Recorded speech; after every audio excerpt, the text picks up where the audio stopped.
And a good evening to you all viewers and a Merry Christmas. So we are getting closer to the big day. We're at the stage where you begin to worry and wonder if you got everyone their Christmas presents despite the endless stream of deliveries and repeated chaotic trips to the shops. But then for some of those may feel that Christmas is something to feel apprehensive about. Perhaps the overwhelming sense of expectations, pressures, disappointment, and there may be some memories associated to this time of year that you would rather forget. It is indeed the duality of Christmas that must be acknowledged and shouldn't be ignored. Well, at least I try to bear this in mind throughout the making of this video. So I am back in Mayfair, and you could probably see behind me where we are set this Christmas vlog tonight. It was in 1854 when William and Marion Claridge entered the world of the hospitality business and bought a very little modest hotel here on Brook Street. It was simply known as Claridge's Late Mavarts, as it was known then. This little hotel was anything but glamorous and grand, although it should be said that Queen Victoria has enjoyed her stays here. The original hotel would eventually be demolished, and even its replacement building would undergo a series of major renovations under the watchful eye of various talented architects and designers over the decades.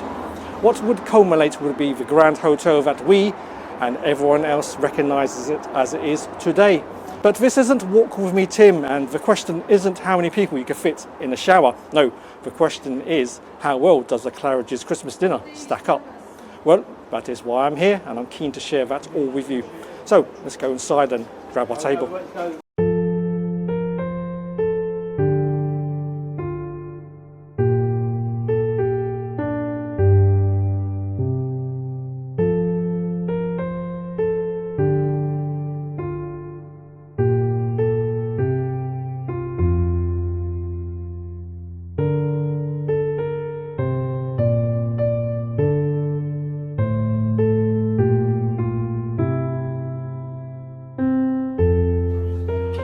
Look at this napkin.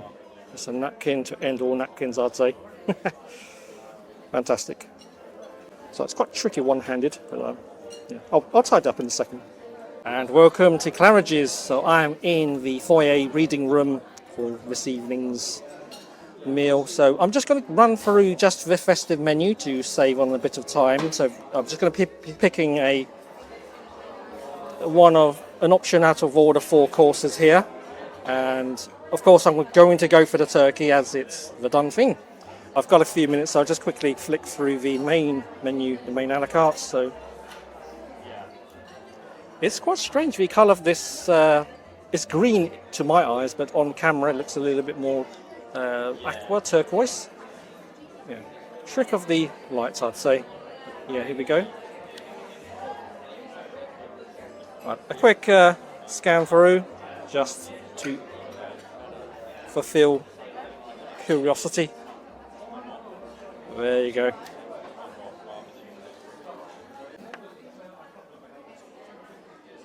Oh, surprisingly, we've got pizza on the menu. I just can't bring myself to do that tonight. I've got my new camera stand, as you will know from my previous video. I broke my original phone holder, so let's see how this bears up. It's a little bit of a strange seating arrangement. The tables are quite low relative to the level of my chair, but order has been placed, and I've ordered myself just the Claridge's House Champagne. So a little bit of a nose test first. Yeah, not an even blend. Baked goods, or brioche, and this sharp acidity to the nose, that is. So let's give this a test. And of course, on behalf of Claridge's, a very festive cheers, cheers.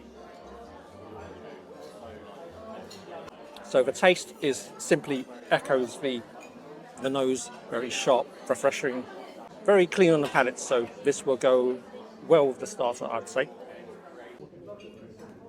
Pretty swanky in here is a bit of an understatement. It's very, very convivial, and they've got a live pianist playing. I love the little metal salt and pepper pots as well, but hopefully I won't have to use them, because I will trust the chefs will season the food correctly.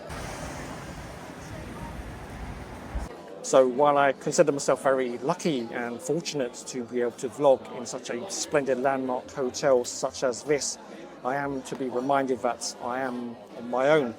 I'm surrounded by various different couples and groups of complete total strangers. And years before my vlogging days, I found myself dining alone on Christmas Day in public places, and I'm not going to pretend I had a great time.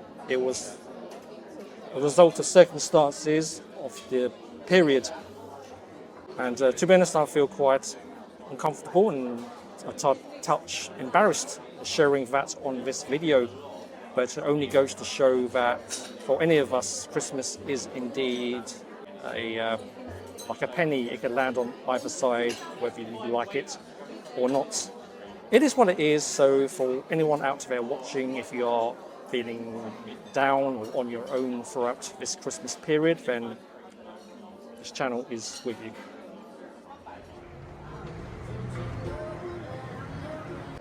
First course, the amuse-bouche has landed. So this is a hazelnut and chestnut veloute. Excuse my pronunciation. So let's give this a taste. Yeah, I mean, it looks very festive just to the eye alone.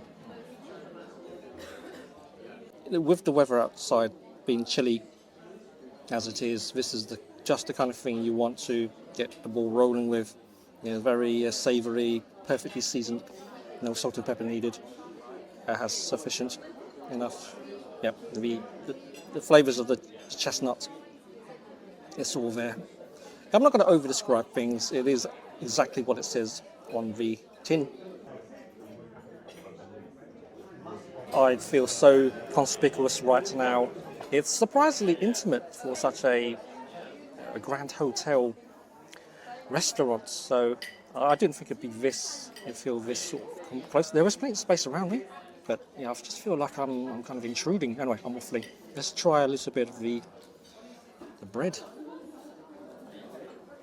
Okay. So you've got the butter there. It's okay, slightly on the chilled side, a bit like the champagne, in fact.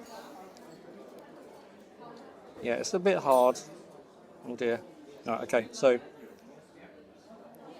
yeah, the bread's very fluffy and soft inside, so it's not holding up against the cold butter. But there we go. Here we are.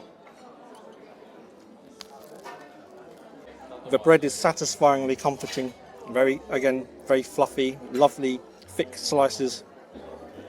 When I dip the bread into the veloute, you get the ultimate experience. Here we go. If I'm being perfectly honest, I would think that they taste better separately. Yeah, I don't think dipping the bread in was actually a good idea, but anyway, gave it a go. Yeah, so believe it or not, this isn't the starters, this is the amuse-bouche phase of the festive meal. So, and you've got an enormous amount of bread as well for one person, so it's very, very generous, but they're going to charge for it, of course. It's not going to be gratuitous. The veloute is, you could say, it's like a soup as well. I don't know why it needed to be called veloute, really, but very easy on the palate. My rather blunt taste buds, not picking up anything that stands out other than the taste of the nuts in there. But certainly very savoury. There is a sort of slight sharpness aftertaste at the end. I don't know why I'm over describing food. It's not a review, so just trying to think of something to say to pass the time, I suppose. It's one of those items of food that the more you taste it, the more you eat it, the better it gets. It starts to become moreish. So yeah, it's starting to warm to me, I'd say.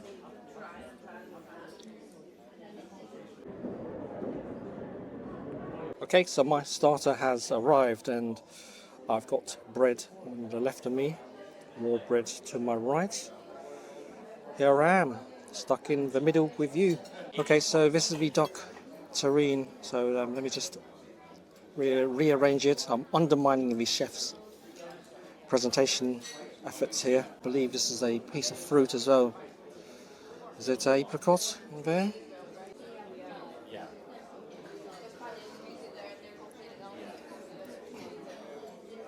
There's a lovely amount of resistance to the terrain, so it doesn't feel mushy. It's got, to me already, it's going to feel like it's going to be a very satisfying texture. Anyway, only one way to find out. Absolutely stunning. Certainly taste the duck in there, but you've got the lovely richness, decadence you would find in a terrine or a pâté. Yeah, very, very smooth taste, but very, very satisfying. I'm gonna have another piece. I'm not sure what this is, but it's hard, so I may have to just pop this in whole and try it then. Piece of fruit here, let's cut into that.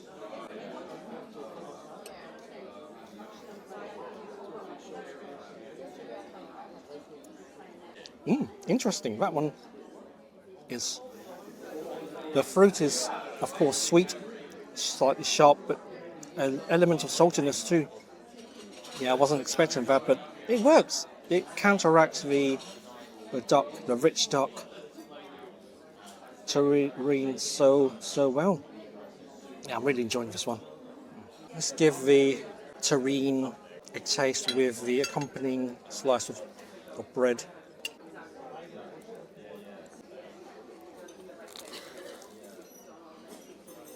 It's a good match. Very savoury and perfect sort of winter cold climate dish. Sorry, it's falling off my piece of bread there. I just spreaded some, I believe it could be some kind of quince or something along those lines. Yeah, that works also. But the interesting thing is I got two different components to this starter, to that sharp sweet to counteract the terrine. So if you don't like one, you can always resort to the other. Yeah, let's try it with the piece of fruit again. Stacked on top. If I just fancy something a little bit, keep my palate a bit busier, put a little bit of the quince or the apricot on. Very good.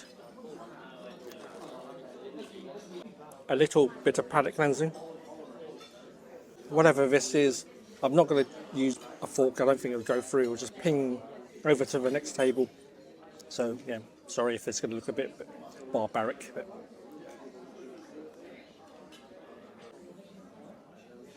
you know what? I've never had anything like that before. It's not a nut, or similar consciousness to a nut, but slightly a bit more give to it. And in terms of taste and flavour, it's not anything grabbing, nothing that stands out there. It's slightly sweet as well. Yeah, I'm gonna have to look it up. You know, I mentioned in my Christmas meal at the Ivy that I tend to run out of the bread or the brioche whenever I have a liver parfait or pâté. And guess what? Same thing has happened again. But thankfully, Claridge's have provided me a very generous portion of bread, so I'm going to break into my standard bread to finish the rest of this pâté off. And of course, I've still got butter on it this time, so it may even taste even more rich and decadent. And you know I like that sort of stuff. Sorry if I'm speaking quite low. Again, it's not too loud in here. It's busy, but people are not speaking that loudly. I don't know, just to my ears right now, so I'm just conscious of not being a nuisance. Anyway.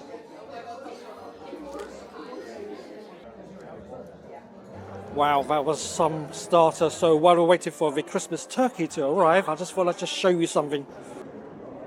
And behold, the lobby, the beating heart and soul of Claridge's Hotel, and perhaps even of whole of Mayfair itself.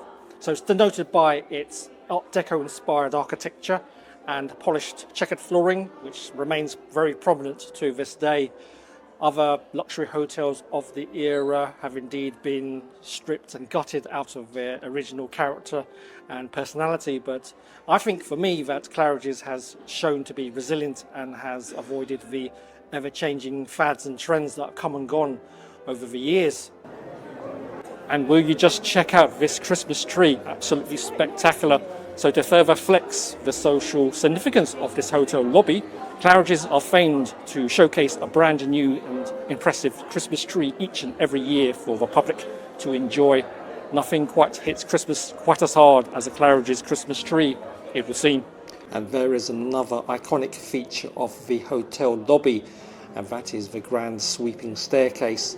So according to the hotel official archivist, this staircase design was made to be wide enough to allow a couple to walk upstairs side by side without getting in the way of another couple who may be walking downstairs. Nifty! And the handrails are indeed original. These were saved from being melted down for munitions during the Second World War, courtesy of a Sir Winston Churchill. And speaking of Sir Winston Churchill, following the shock 1945 election defeats, the wartime Prime Minister not only found himself out of a job, but also him and his wife Clementine Churchill were both homeless and had to slum it on the 6th floor of this very hotel. So the story goes that several weeks in living at Claridge's, a rather deflated and defeated Winston Churchill was listening to the radio in his room one morning, and then he proceeded to walk down the stairs, the same very staircase where you'd find the handrails that he helps prevent from being melted down some years ago, only to hear the sound of an applause from a small group of elderly ladies who were waiting for him in the lobby. The news had broke out. The war had finally and officially ended. As far as hope and Christmas spirit goes, well, at least in the grand scheme of hotel lobbies, that is, it is the Claridge's one that keeps on giving. Well, I just wanted to flesh out what is of Claridge's. It is indeed a high-end place, high-end hotspot that will attract the rich and famous, although there is a story behind all of this, and that for me makes some place venerable rather than vulgar. And the main course has landed. What else could it be? Roast turkey and all the trimmings. It comes accompanied with your usual roast potatoes, Brussels sprouts there, carrots and parsnip, cranberry sauce and your gravy. What's interesting about this is the use of both the breast and leg. The two larger slices here are the breast, and you've got your leg meat. They cook the leg separately from the turkey, as the different parts of the bird cooks at different rates in the oven, so they felt it was a better idea to have them roasting separately, and allows you to appreciate the different parts of the turkey. Rather generous pig and blanket here. It looks very festive, so here we go. Let's get some little bit of gravy on there.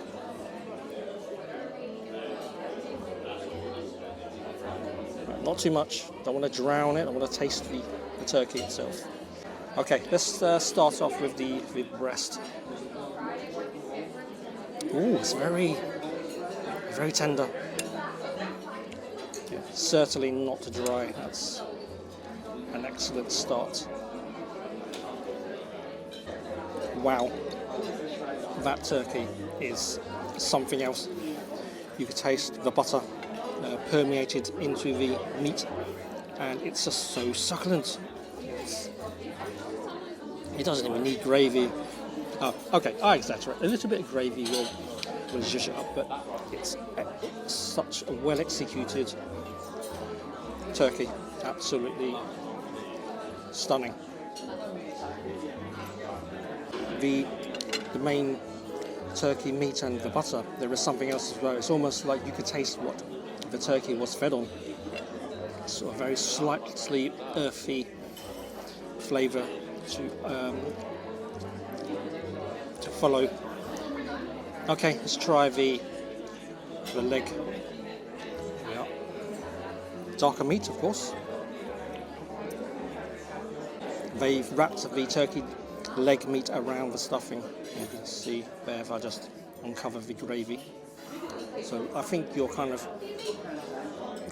palate is having to process all the stuffing as well as the meat. I'm going to try the leg meat on its own. It's a small piece here. Here we are. It's almost gamey. Yeah, very nice. Okay, so I should try some of the parsnip. Interesting, they give us these little three-pronged forks to serve the side items. It would have been easier with a spoon, in my opinion, but anyway, roll with it. I'm going to be here all night long at this rate. Okay, right, that would do for demonstration purposes. Take two. So this time I got all the accompanying bits on the plate with me. So let's try the roast potato. Some of the roast potatoes, the smaller ones, are more crispy.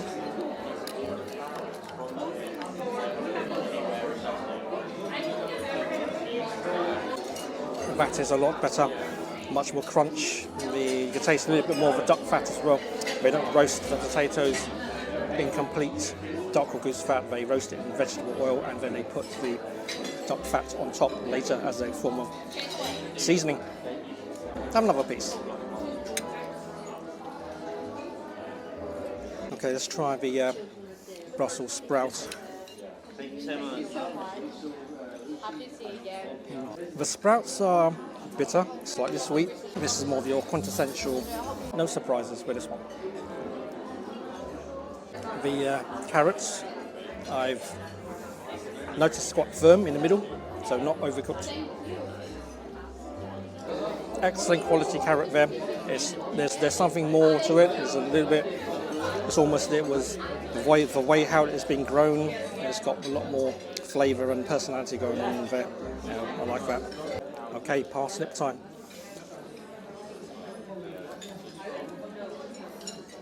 It tastes of parsnip. Yeah, nothing to write home about. So I'm going to put a little bit of just a bit of the cranberry sauce. I did taste it earlier, and it is potent. So just a little touch there. And the turkey is still very moist, still very tender. Yeah, absolutely good, excellent quality. I could take it or leave it with cranberry sauce. It's just one of those things. Another piece of turkey. Okay, and let's try the pig and blanket. The bacon, excellent colour. Lovely sweet smokiness. Yeah, a good all-round pig and blanket. You're going to have to forgive my rather limited vocabulary tonight. I'm not on form with the descriptions. I guess like you could say, I'm a little bit discombobulated by the whole experience tonight. Oh, I am struggling to finish this off, and there's plenty of potato and side vegetables to go, and I'm not going to be able to finish that. I will make sure the turkey doesn't go to waste. It is the star of the show, of course, and I've got to lower my voice again. It's just suddenly the volume levels just dropped, and a few diners have left, so I am even eating the skin as well as its plenty of flavour. I've even forgot to order another drink, but I'm not sure whether I can fit a glass of red now. I've still got water, thankfully, so yeah, I've got to save that room for the final course, say.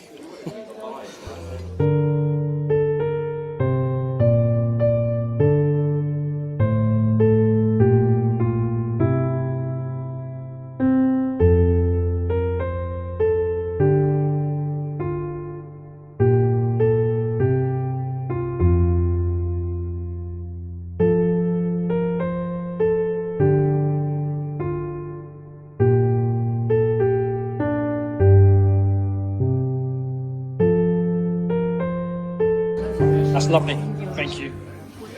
Finally, the Christmas pudding has featured in one of my Christmas videos, so I do apologise for the wait. I just found it very hard to find Christmas pudding on the menus in the various places that I looked at, so I'm glad they've done it in Claridge's. That's the main thing. So, okay, so let's get started. Yeah, I love the set fire with the brandy on the pudding. Very traditional. Oh, you could tell just by looking at it, it's going to be very, very rich.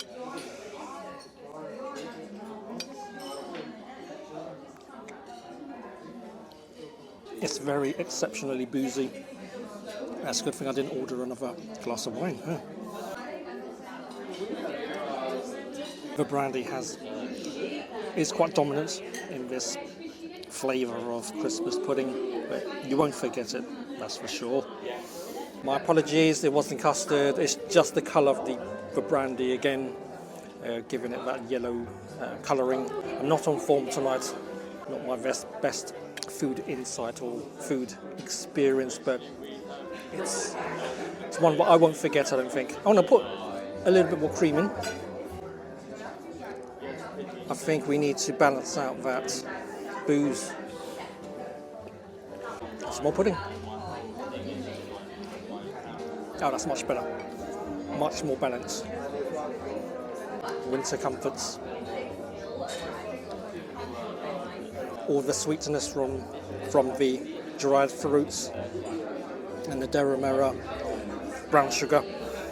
Classic Christmas flavours. They're not messed around with it. They've not tried to modernise or intellectualise a classic pudding. Kept very faithful, and no surprises here. Just done very well, and I like that. I'm going to need some time alone with the Christmas pud, so I will see you outside for the wrap up. I won't be long.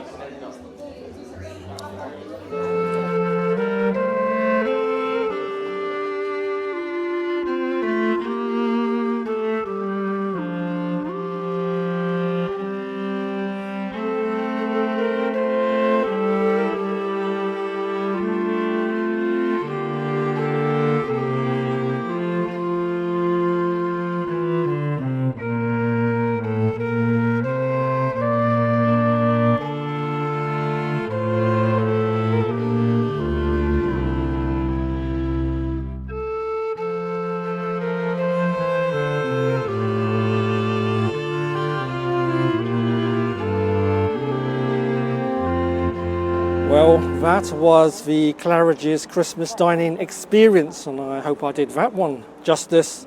And that about wraps up this season's Christmas videos for this channel, and indeed this is the last video of this channel for 2025.